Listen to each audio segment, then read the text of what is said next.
శుభ సాయంత్రం నేస్తాలు. ఎలా ఉన్నారు అందరూ? మన తల్లో పేను కుడితే మనకి చాలా చిరాగ్గా ఉంటుంది కదా. అలాంటి పేను గురించి ఒక తమాషా కథ విందామా? మరి మీకు ఈ వీడియో నచ్చితే తప్పకుండా లైక్ చేయండి, షేర్ చేయండి. జాబిలమ్మ కబుర్లు ఛానల్ని సబ్స్క్రైబ్ చేసుకుని పక్కనే ఉన్న గంటని కొట్టండి. అనగనగా ఒక పేను ఉండేది. అది అలా నడుచుకుంటూ వెళ్తూ ఉంటే దానికి దారిలో ఓ తేలు కనిపించింది. పేను బావా, ఎక్కడికి బయలుదేరావు అంటూ అడిగింది తేలు. దానికి పేను, నా పెసర చేనంతా నాశనం చేసి పంటంతా దోచుకెళ్ళాడు రాజు. ఆ రాజుని చంపేయడానికి బయలుదేరాను. నువ్వు నాతో వస్తావా అని అడిగింది. సరేనని తేలు పేనుతో కలిసి బయలుదేరింది. దానికి ఒక రొట్టె ఇచ్చింది పేను. అవి రెండు కలిసి ప్రయాణం సాగించాయి. కొద్ది దూరం వెళ్ళాక వాటికి ఒక పాము కనిపించింది. తేలు పేను కలిసి ఎక్కడికి వెళ్తున్నాయో తెలుసుకుంది పాము.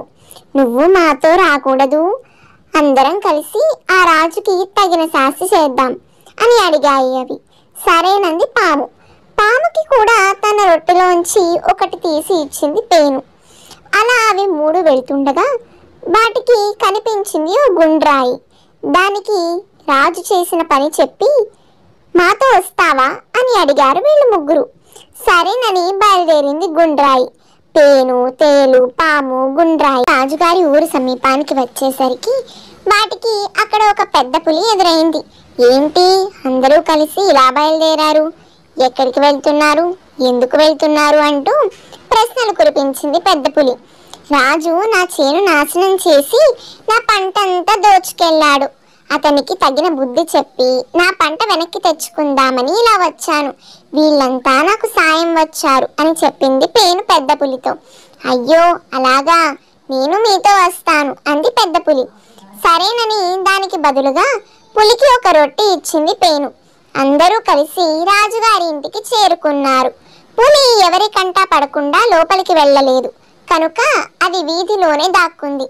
గుండ్రా ఏమో ఇంటి బయట గుమ్మం పైన నక్కి దాక్కుంది. పేను రాజుగారి దువ్వెనలో దాక్కుంది. తేలు తలగడ్డంలో కనిపించకుండా దాక్కుంది.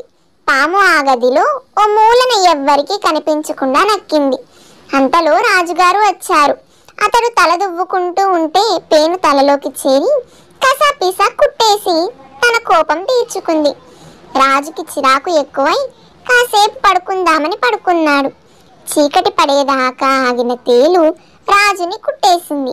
ఆ చీకట్లో రాజు కంగారుగా లేచి కూర్చున్నాడు. అంతలోకి అక్కడే ఉన్న పాము బుస్సు బుస్సుమంటూ బుసకొట్టసాగింది.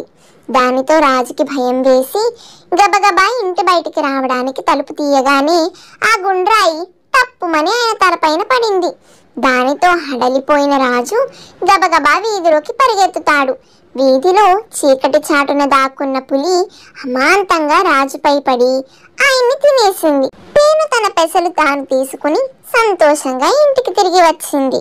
పేను చిన్నదైనా తన పంట నాశనం చేసిన రాజుపై ప్రతీకారం తీర్చుకోవడానికి తెలివిగా స్నేహితుల్ని సంపాదించింది. ఐక్యంగా పనిచేసింది.